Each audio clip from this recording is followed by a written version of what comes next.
வணக்கம். Alpha mind power சேனலுக்கு மிக்க மகிழ்ச்சியுடன் உங்களை வரவேற்கிறேன்.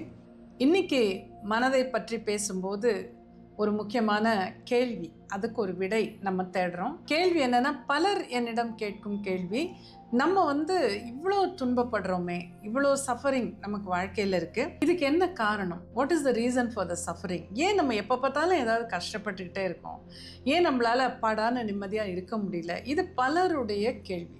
எதனால் நம்ம மனம் அந்த மாதிரி கஷ்டப்படுது, ஏதாவது ஒரு விஷயத்தில் துன்பப்பட்டுக்கிட்டே இருக்கோமே அப்படிங்கிற ஒரு கேள்வி. இந்த கேள்விக்கு பதில் அப்படிங்கும்போது நான் யூஸ்வலாக சாய் சத் சரித்தம் அப்படிங்கிறது நீங்கள் கேள்விப்பட்டிருப்பீங்க.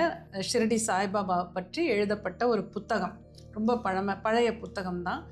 அந்த புத்தகத்தை நிறைய முறை நான் படிச்சிருக்கேன், பல முறை படிச்சிருக்கேன். அந்த புத்தகத்தில் இதுக்கு ஒரு விடை இருக்குது. அதனால தான் அந்த புத்தகம் படிக்கும்போது எப்படி சொல்லுவாங்கன்னா, நம்ம தொடர்ந்து தினமும் ஒரு சாப்டரும் படிக்கலாம், இல்லை ஒரு முக்கியமான விஷயம் நமக்கு நடக்கணும்னா ஒரு 7 நாட்களுக்குள்ளே இந்த புத்தகத்தை படிக்கிறேன் அப்படின்னு அவர்கிட்ட வேண்டிக்கிட்டு படித்து 7வது நாள் அவருக்கு ஒரு இனிப்பு ஏதாவது செஞ்சு நம்ம பூஜை பண்ணி இந்த புத்தகத்தை படித்து முடிக்கணும்பாங்க. நிறைய பலமுறை அந்த மாதிரி பண்ண போது என்ன நினச்சோமோ அது கண்டிப்பாக நடந்திருக்கு. இது உண்மை. இப்படி பலமுறை படித்து முடிச்சாச்சு. இப்போ நான் ஒரு சில வருடங்களாக என்ன பண்ணுறேன் அப்படின்னா, அந்த புக்கில் பார்த்தீங்கன்னா கரெக்டாக ஒரு 50 சாப்டர் போல தான் இருக்குது. ஸோ நம்ம ஒரு வருஷத்தில் பார்த்தீங்கன்னா 52 வாரங்கள். அதில் அந்த எப்பிலாக் ப்ரோலாக்னு இருக்கும். அதாவது புத்தகம் ஆரம்பிக்கிறதுக்கு முன்னே முன்னுரை, அது மாதிரி ஒரு கடைசியில் ஒரு சின்ன ப்ரேயர் மாதிரி இருக்கும். ஸோ அதெல்லாம் சேர்த்தோன்னா கிட்டத்தட்ட 52 கிட்ட வந்துடும். அதனால் அந்த ஜனவரி முதல் வாரத்தில் புத்தகத்தை ஆரம்பிப்பேன், ஒரு சாப்டர் அந்த படிப்பேன். அதே மாதிரி ஒவ்வொரு வாரமும் வியாழக்கிழமை அந்த ஒரு சாப்டராக படிச்சுக்கிட்டே வருவேன். இது இப்போ என்னுடைய வழக்கம். எனக்கு இது ரொம்ப சௌகரியமாக நிம்மதியாக இருக்குது. இப்போ சில வாரங்கள் முன்னாடி 20வது அத்தியாயம் படித்தேன். நீங்களும் அதை படித்து பாருங்கள்.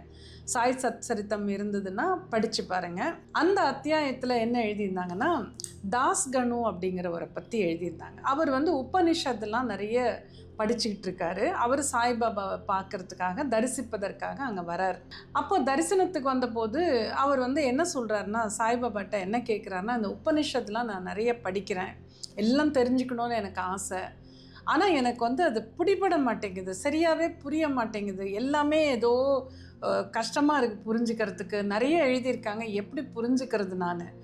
அப்போ வாழ்க்கையின் தத்துவமே அதில் தான் இருக்குதுன்னு சொல்கிறாங்க. உபனிஷத்துலாம் படித்தா எல்லாமே தெரியுங்கிறாங்க, ஆசைப்பட்டு படிக்கிறேன், ஆனால் எனக்கு புரிய மாட்டேங்குது அப்படின்னு கேட்குறாரு. எப்படி புரிஞ்சுக்கிறதுன்னு கேட்குறாரு. அப்போது சாய்பாபா சொல்கிறாரு, அது ஒன்றும் பெரிய விஷயம் இல்லை, வாழ்க்கை பற்றி தானே, நீ கண்டிப்பாக புரிஞ்சிக்க முடியும். அதுக்கு ரொம்ப சுலபமான வழி, நீ திரும்பி வீட்டுக்கு போகும்போது விலைப்பார்லையில் காக்கா சாஹிப்புங்கிற ஒரு வீட்டில் நீங்கள் தங்கிட்டு தானே போவீங்க. அப்போ அவருடைய வீட்டில் வேலை செய்கிற பெண் மூலமாக உங்களுக்கு இந்த ஒரு விளக்கம் கிடைக்கும் அப்படின்னு சொல்கிறார். அப்போ இந்த தாஸ்கனுக்கு ரொம்ப ஆச்சரியமாக இருக்குது, ஒரு வேலைக்கார பெண்கிட்டேருந்து நமக்கு என்ன விளக்கம் கிடைக்க போகுது, ஏன் பாபா இப்படி சொல்கிறாருன்னு அவருக்கு தோணுது. இருந்தாலும் பாபா சொன்னால் அதில் உண்மை இருக்கும் அப்படின்னு அவருக்கு ஒரு நம்பிக்கை. சரின்னு கிளம்பி போகிறார். அப்புறம் அதே மாதிரி அந்த காக்கா சாஹிப்புங்கிற ஒரு வீட்டில் போய் தங்குறார். அங்கே தங்கி இருக்கும்போது ஜன்னல் வழியாக ஒரு பாட்டு கேட்குது அவருக்கு.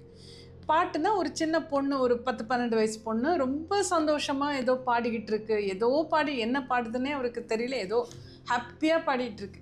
அப்போ இவர் யார் இவ்வளோ சந்தோஷமாக ஒரு மத்தியான வேளையில் பாடிட்டுருக்காங்களேன்னு ஜன்னல்லேருந்து எட்டி பார்க்கும்போது அங்கே அந்த சின்ன பொண்ணு அது வேலைகள் செஞ்சுட்டு, வீட்டு வேலை செய்யுது, பாத்திரம்லாம் கழுவிட்டு அதெல்லாம் பண்ணிகிட்ருக்கு. பார்த்தீங்கன்னா அவர் அதில் எழுதியிருக்கிறது பார்த்தா அந்த பெண்ணுடைய துணியெல்லாம், அது போட்டிருக்கிற உடைகள் ரொம்ப நஞ்சு போய், ரொம்ப கிழிஞ்சு போய், ரொம்ப ஏழ்மையாக இருக்கிறது தெரியுது. அந்த கிழிஞ்சு போன துணியை போட்டுக்கிட்டு இந்த வேலையும் செஞ்சுக்கிட்டு இந்த கஷ்டத்தில் அந்த பொண்ணு அவ்வளோ நல்லா பாட்டு பாடிட்டு. இதை பார்க்கும்போது இவருக்கு ரொம்ப பரிதாபமாக இருக்குது. சரி, நம்ம இந்த பொண்ணுக்கு ஏதாவது செய்யணும், இவ்வளோ நல்லா பாட்டு பாடுதே அப்படின்னு அவர் அந்த தாஸ்கனுங்கிற அந்த வீட்டு உரிமையாளர்கிட்ட போய் என்ன சொல்கிறாரு, காசு கொடுத்து இந்த பொண்ணுக்கு ஒரு நல்ல உடை வாங்கி கொடுங்க பாப்பாவுக்கு அப்படின்னு சொல்கிறார். அவரும் அடுத்த நாள் பார்த்தீங்கன்னா ஒரு நல்ல உடை அவளுக்கு வாங்கி கொடுக்குறார், அழகாக போட்டுக்கிற மாதிரி தாவணியோடு அந்த மாதிரி வாங்கி கொடுக்குறாரு. அடுத்த நாள் இவர் வெயிட் பண்ணுறாரு, ஏன்னா இப்போ புது ட்ரெஸ் கிடச்சிருச்சுல, அந்த பொண்ணு என்ன பண்ணுதுன்னு பார்த்தா மத்தியானம் அந்த பொண்ணு அந்த புது ட்ரெஸ்ஸை போட்டுட்டு அவ்வளோ சந்தோஷமாக சுற்றி சுற்றி சுற்றி விளையாடிக்கிட்டு வேலை செஞ்சது ஒரு பக்கம், அது கூட இருக்கிறவங்களோட அங்கே இருந்தவங்களோட அப்படி விளையாடிட்டு அவ்வளோ சந்தோஷமாக பாட்டு பாடிக்கிட்டு இருந்தது இவர் பார்க்குறார். ஜன்னல்லேருந்து இதை பார்த்த உடனே இவருக்கு ரொம்ப சந்தோஷம். சரி நம்ம ஏதோ ஒரு நல்ல காரியம் பண்ணிட்டோம், இந்த பெண் ரொம்ப சந்தோஷப்படுறா அப்படின்னு இவர் ஹாப்பியாக இருக்கிறார். அடுத்த நாள் பார்த்தீங்கன்னா காலையில் திரும்பவும் அதே மாதிரி பாடல் கேட்குது. அப்போ இவர் வெளியில் மறுபடியும் ஜன்னலேருந்து எட்டி பார்க்கும்போது திரும்பவும் அந்த பெண் அந்த கிழிஞ்சு போன துணியை போட்டு வேலை செஞ்சுக்கிட்டு பாட்டு பாடிக்கிட்டு இருக்கு. அப்போ இவருக்கு ரொம்ப ஆச்சரியமாக இருக்குது. இவ்வளோ நல்ல ஒரு ட்ரெஸ்ஸை வச்சுக்கிட்டு இந்த பொண்ணு என்னத்துக்கு இந்த கிழிஞ்சு போன துணியை போட்டு வந்திருக்கு அப்படிங்கும்போது திடீர்னு இவருக்கு மனசில் ஸ்ட்ரைக் ஆகுது. நேற்று அந்த புது துணிங்கிறது அந்த பெண்ணை பொறுத்த வரைக்கும் இது எழுதப்பட்ட காலம் நீங்கள் யோசிச்சு பாருங்கள். அப்போல்லாம் ஒரு புது ட்ரெஸ்ஸெல்லாம் அவ்வளோ ஈஸியாக வாங்கி கொடுக்க மாட்டாங்க யாரும். நமக்கெல்லாமே கூட நம்ம ஒரு தீபாவளி வந்தால் மட்டும்தான் புது ட்ரெஸ். இப்போ மாதிரி நினச்சப்பெல்லாம் ஒன்றும் வாங்க முடியாது.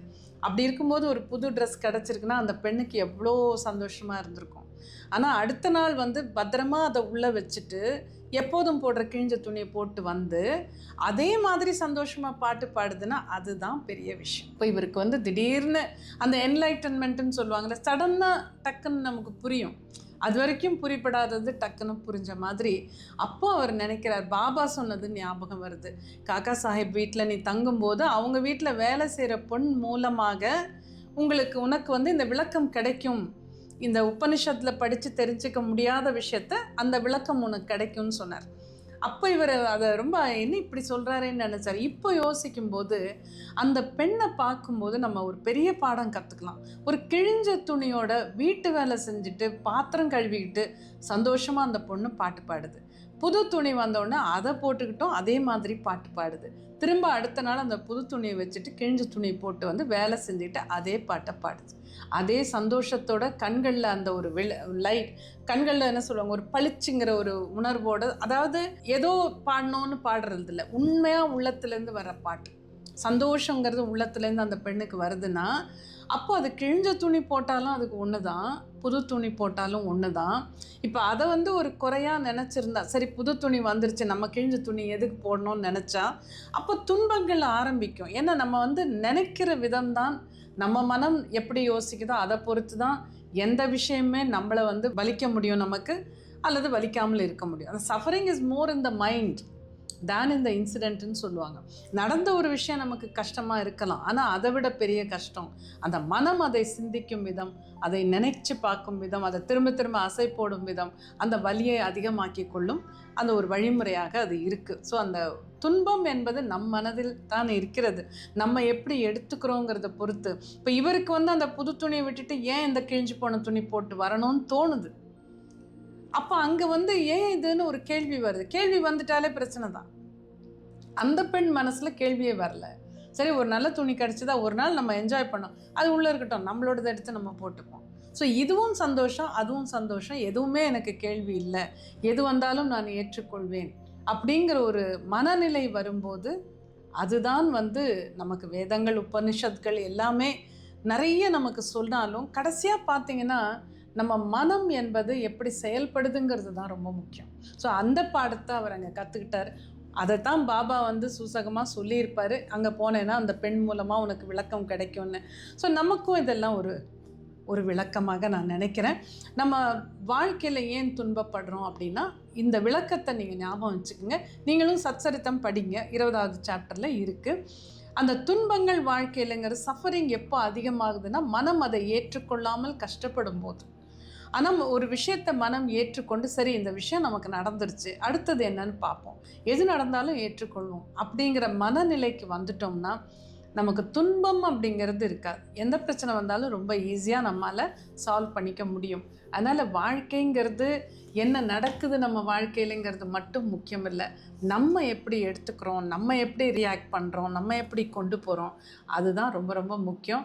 ஸோ சாய்பாபாவை நினச்சிக்கோங்க, அவர் சொன்னதையும் நினச்சிக்கோங்க. ஷிரடி சாய்பாபாவுக்கு ஜெய்.